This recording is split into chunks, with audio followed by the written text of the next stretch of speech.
Bonjour à tous, je m'appelle Angélique et bienvenue sur notre tout premier épisode de Au-delà du terrain, notre podcast consacré au sport, mais pas que. Parce que chez Oné, nous soutenons tous les champions quotidiens, les petits comme les grands, ceux qui pratiquent le sport, ceux qui préfèrent le regarder. Alors je ne suis pas toute seule, j'ai avec moi Simon. Bonjour à tous. Grand fan de sport, et François. Bonjour à tous. Grand fan de bonne humeur. Et pendant 3 épisodes, nous nous pencherons sur le portrait de notre premier invité, sa carrière, sa personnalité et ses projets. Alors pour cette première, on a choisi un sacré personnage.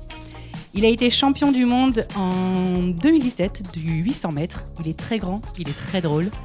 Et surtout, ce qui m'épate depuis maintenant 1 an qu'on se connaît, c'est à quel point il met du cœur dans tout ce qu'il fait. Et il fait beaucoup de choses. Monsieur Pierre-Ambroise Boss. Hey, bonjour. Bonjour. Et merci d'être avec nous. À tout moment. Comment tu vas ? Ah, pas mal, hein. Ouais, non, je suis pas très matinal habituellement, mais vous m'enchantez. Avec Simon et François, on s'est penché sur ton portrait, qui tu étais, ce qu'on pouvait déceler de toi sur les différentes interviews et tes différentes apparitions. Ce qui nous intéresse, bien entendu, c'est tout ce qu'on ne sait pas encore. Donc on a parcouru pas mal de choses. Simon a plusieurs questions à te poser, donc je te laisse le micro. Une multitude, ouais. On va repartir un peu sur la genèse de ta carrière et tout ce qu'on a envie de savoir, nous, spectateurs aussi et fans de sport, c'est finalement d'où ça vient, cette passion pour le sport, cette passion pour l'athlé, revenir vraiment à l'essence, à la source. Est-ce que tu peux nous dire comment t'es arrivé dans ce milieu et qu'est-ce qui a été le déclencheur chez toi pour être sportif pro ? Moi, je voyais tout simplement ma sœur. En fait, il y avait un terrain de foot. Il fallait que je me décide à faire des sports. J'étais déjà un peu assez actif, assez physique. Je me retournais sans cesse. En fait, il y avait ce fameux anneau d'athlétisme où j'avais l'impression que c'était plus facile de s'exprimer de cette façon-là. Et en fait, très rapidement, j'ai fait le pas. Je suis allé rejoindre ma sœur qui gagnait des médailles tous les week-ends. En fait, il y avait ce côté aussi peut-être des carottes au bout du truc. On avait l'appât du gain, alors qu'au football, c'était plus compliqué. Et puis finalement, on se rend compte avec le temps que c'est vrai, c'est difficile de percer au foot, c'est difficile de percer dans les sports individuels aussi, mais je pense qu'avec beaucoup d'abnégation, beaucoup de résilience et d'entraînement, on est capable de le faire en fait. Plus facilement, j'ai l'impression, que dans les sports collectifs. Quand le sport émane d'une passion, on a vraiment ça dans les tripes, et du moment où on se dit il faut vraiment que je crante et que j'aille chercher vraiment quelque chose, un statut professionnel, que je me fasse remarquer, est-ce qu'il n'y a pas une part de soi qui devient une contrainte, une obligation, et on ne cache pas un peu du plaisir qu'on a ? Ouais, bien sûr, ça en devient une contrainte quand tu te blesses. Avant, c'est pas le cas. Moi, j'avais l'impression vraiment, je portais le totem de l'immunité, quoi. Je m'entraînais, je me la ramassais, je dormais 2 heures, je goumais tout le monde à l'entraînement, je repartais, ça faisait pareil. Tu sais, t'as un phénomène où il peut rien t'arriver, en fait. Ouais.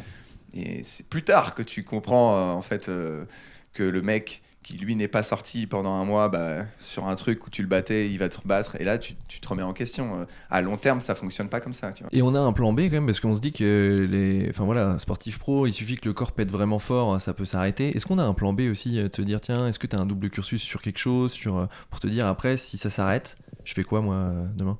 Ouais, c'est difficile. Hein. Alors, je suis un des seuls athlètes, c'est vrai, qui n'a pas fait d'études.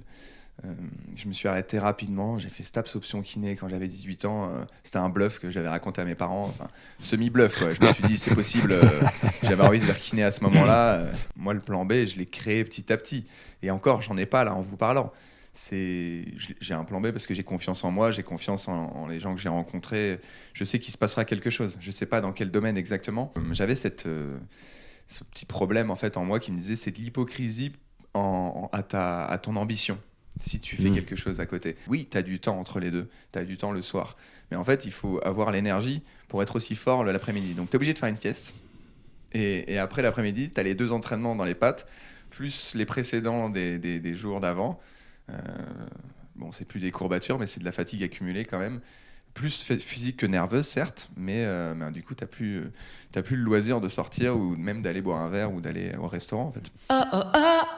Aussi, moi, revenir sur un épisode de ta carrière, tu nous as fait vibrer, amoureux du sport, à plusieurs reprises, mais 2017, c'est la consécration, champion du monde, la fameuse accélération à 300 mètres de l'arrivée, et et celle-là tu la tiens jusqu'au bout. Moi ce que je m'étais dit c'est à quoi tu penses à ce moment-là pour la tenir, et même après, à qui tu penses, où t'as été puisé finalement cette rage-là à ce moment-là, et comment après t'as vécu toute la médiatisation qu'il y a derrière. C'est arrivé, c'est un ras-le-bol général dans ma tête à ce moment-là. Je sors d'un cafouillage avec mon ancien coach où ça se passe pas très bien, il y a un problème avec mon agent, des problèmes d'argent, des choses comme ça, tu vois.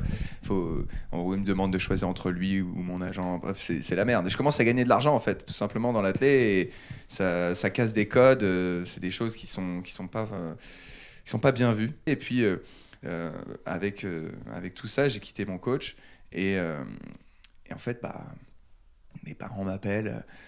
Mais de l'extérieur, quoi. Si tu le quittes, c'est sûr que tu n'y arriveras pas et tout. C'est la fin de ta carrière. Ah bon? Ok, t'as 2-3 coups de fil. Non, mais quitte pas, Bruno, ça va pas marcher en fait, c'est sûr. Je veux tout changer. Donc j'ai envie d'aller en Australie en stage.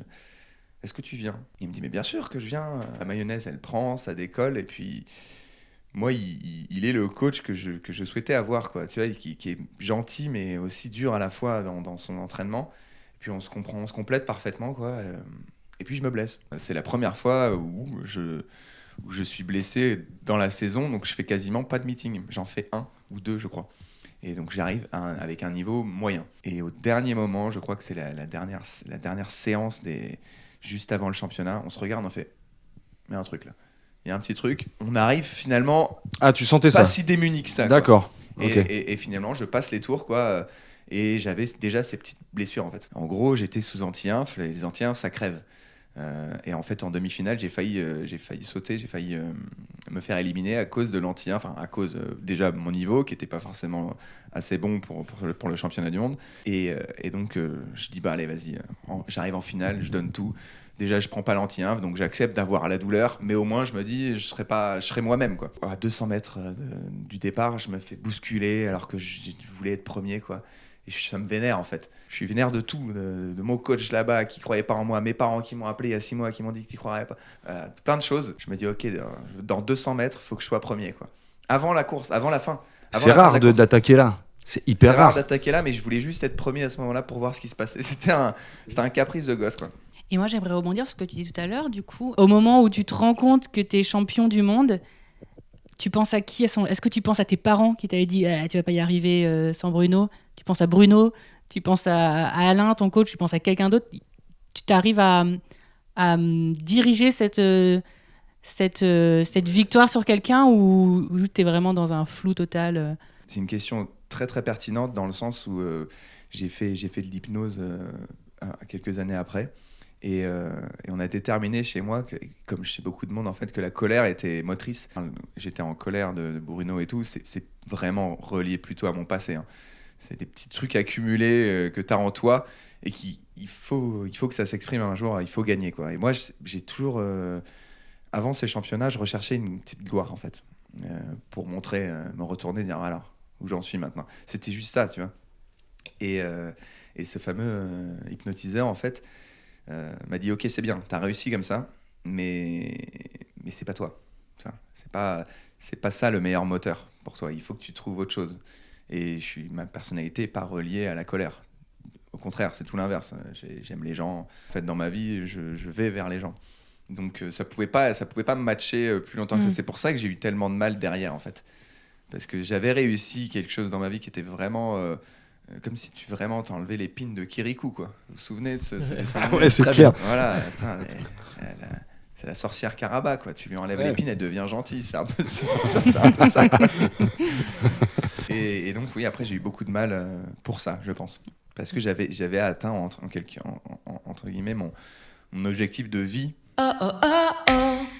En fait, une carrière de sportif, c'est jamais linéaire, c'est pas fait que de succès. C'est quoi, toi, ta plus grosse désillusion, le truc qui t'a fait le plus mal dans ta carrière? Ouais, il y a eu un énorme déclic. J'ai eu une sacrée claque assez rapidement dans ma carrière. Je pense que c'est ça qui a fait aussi que derrière j'ai pu être champion du monde en fait. En 2014, je bats le record de France et donc entre guillemets, je rentre dans une catégorie de gens qui normalement devraient faire une médaille à un moment donné dans leur carrière. Une 42 au 800, t'es en gros dans le top 12 tout temps. Dans les stats, il n'y en a pas un seul qui n'a pas fait une médaille. Et donc, forcément. Moi, on me dit ça cogite, quoi. Ça sort pas de nulle part, hein. Vraiment, je m'entraîne dur. Les chronos descendent petit à petit, année après année. Et puis là, ça me tombe dessus, quoi. Je fais ça. L'insouciance s'en va, et quoi. j'ai 22 ans, quoi. Donc dans ma tête, je suis à une seconde du record du monde. Enfin, il y a plein de choses qui se passent dans ta tête, tu vois. Pourtant, j'ai pas refait mieux depuis. Hein. C'est pour vous dire à quel point c'est quand même difficile à faire, alors que j'ai compris plein de choses depuis. Hein. Bref, je fais ce chrono et à ce moment-là, j'étais en concurrence avec 2 Polonais. Il y avait un mec qui était toujours très fort au championnat d'Europe. C'était un gars qui, en course tactique, était redoutable.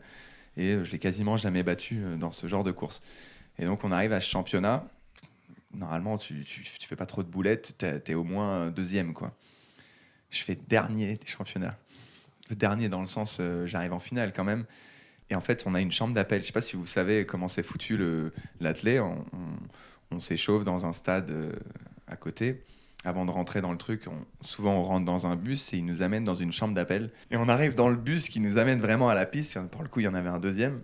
Et là, mes concurrents directs, ils sont à ma droite. Il me fait, Pierre, alors, qu'est-ce qui se passe et tout? What happens, man? Ah, il le voit. Il le voit, et puis ça me met encore plus de pression, parce que moi, je sais bien que je suis en panique. Je suis pas bien du tout, et en fait, je suis en train de me décomposer. Il y a plus un boulon qui tient à l'intérieur, c'est plus moi qui réfléchis, quoi. Et c'est un cumul d'énergie négative, d'émotions. De pression. Qui fait que j'ai plus de force, quoi. Je suis en train de tout user. Et c'est le fameux stress, en fait, tu as une jauge de stress à pas dépasser. Donc c'est ce qu'on appelle pour nous, on l'a vulgarisé, le stress positif. S'il passe en négatif, tu uses une quantité d'énergie astronomique et en fait, c'est pas là qu'il faut l'utiliser, c'est quelques minutes avant. J'ai des reflux, j'ai envie de vomir et sans cesse, et je vomis pas, mais 50 fois, j'ai des reflux, c'est terrible, quoi. Et je me retrouve devant le départ. Donc bon, je sais que ma course est déjà quasiment perdue, mais à ce moment-là, je sais pas, il y a l'émulation du public, tu es quand même dans ton couloir, tu sais ce que tu as fait à l'entraînement. Tu te dis, je vais pas me décomposer jusqu'au bout, ça se trouve, il peut se passer quelque chose, je vais voir. Et je vous jure, à vos marques. Et en fait, il n'y a pas de prêt au 800, c'est à vos marques et il y va direct, et on se fout sur le truc. Mon cœur, il bat à 200, à fond. Et là, je fais, c'est quoi ça? Donc je fais une tachycardie. Donc dans ma tête, vraiment une vraie tachycardie. Et là, je me dis, c'est pas possible. Si je vais courir, en plus, je vais mourir, ça se trouve, si je cours là maintenant. Et là, je fais un truc trop bizarre, un réflexe, genre, mes lacets sont défaits, quoi. J'arrête le départ parce que je peux pas partir. J'ai une tachycardie, c'est impossible, quoi. Je vais pas faire 100 mètres. Ah ouais. Et donc, le cœur diminue un peu, mais pas trop, quoi. Et je dis, bon, ça y est, c'est fini. À vos marques, allez, c'est parti. Et en fait, j'avais un schéma en tête. C'était le schéma que mon coach avait établi. Et c'est ce que je vous avais dit tout à l'heure, quand j'avais dit que j'étais rentré dans un moule. À ce moment-là, j'étais encore avec ce fameux Bruno. Et il m'avait fait comprendre, fait croire que la seule façon de gagner, c'était que je mène toute la course. Voilà, tu gagneras pas avec eux si tu les amènes en course tactique, c'est mort, t'as pas les armes. J'aurais dû m'adapter, j'aurais dû avoir ce fameux plan B. Tu parlais de carrière tout à l'heure, mais à ce moment-là, c'est pas une carrière, c'est un moment et il faut réussir ce moment. Je suis parti à fond, je me suis fait ramasser par tout le monde. Terminé. Au revoir, merci. Traumatisme de ouf. Mais ouais. Non, mais un truc terrible. Je me dis, mais je suis arrivé le meilleur et pile au moment où il fallait le faire, et je ne suis pas capable en fait. Et là, un truc, voilà, c'est dans ta tête. Gestion de la pression, des émotions, des trucs. Gestion des émotions, j'y arriverai jamais. En fait, t'as un côté où tu te dis, à chaque fois que je vais arriver sur l'échéance, il va m'arriver ça. C'est sûr. En fait, il suffit d'un trauma.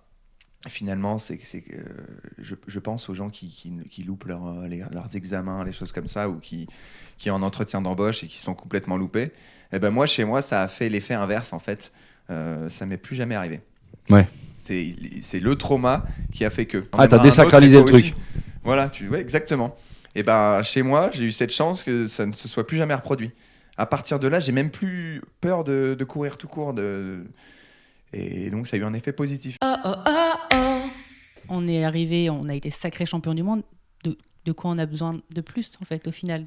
Que demander de plus, quoi. Et en fait, après, je me suis rendu compte que ce que j'aimais, c'était vraiment courir, quoi. Ouais. C'était pas forcément gagner, c'était courir.